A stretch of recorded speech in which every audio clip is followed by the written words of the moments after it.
Welcome to The Explainer. Couples counseling can seem like a total black box, right? Well, today we're going to pull back the curtain.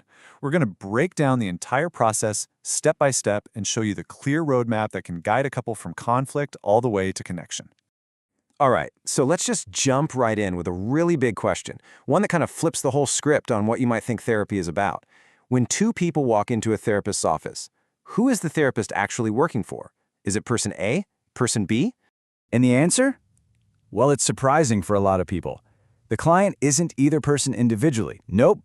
The true client is the relationship itself.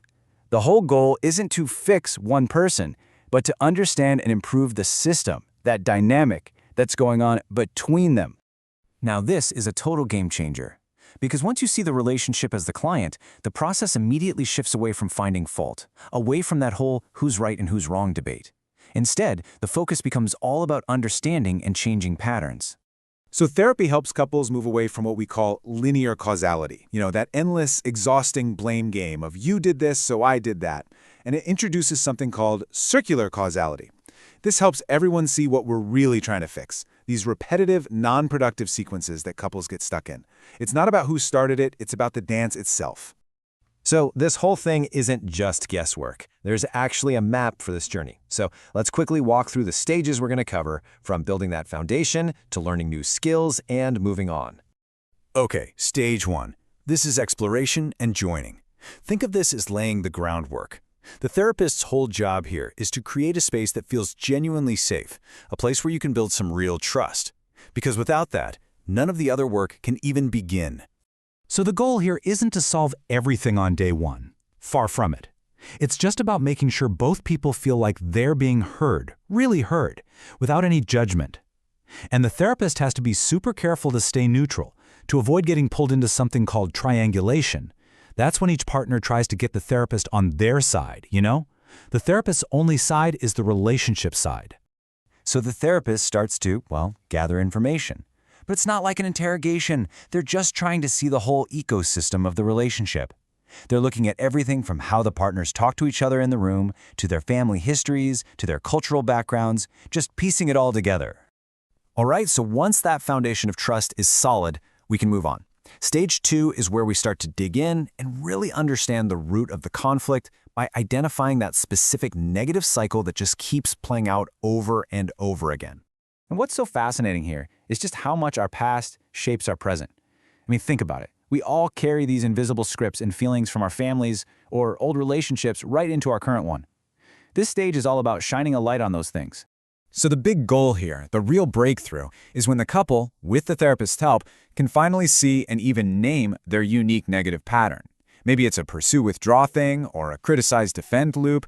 Honestly, just putting a name to the thing you guys always do can be this huge aha moment. It's the first step to actually changing it. And once you understand it, you have the power to change it.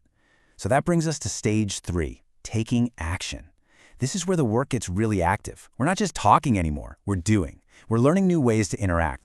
So how does that happen? Well, a therapist has a whole toolkit. They might gently point out when your words say one thing but your body language is screaming another, like saying, "I'm fine," through gritted teeth.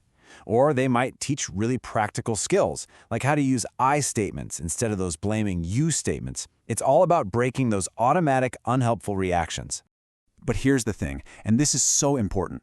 You can only do this challenging work because of the trust that was built back in stage 1.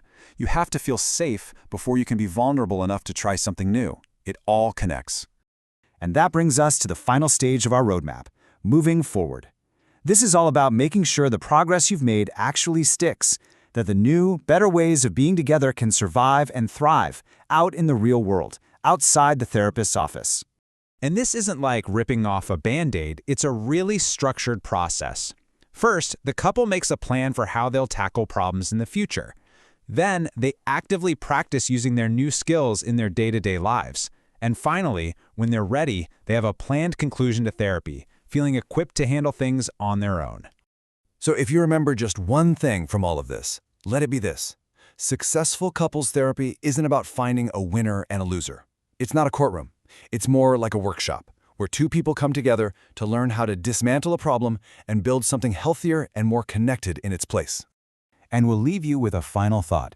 You know, this idea of getting stuck in unproductive cycles, it's not just for romantic couples, is it? Think about your own life. What patterns might exist in your relationships with family, with friends, or maybe even at work?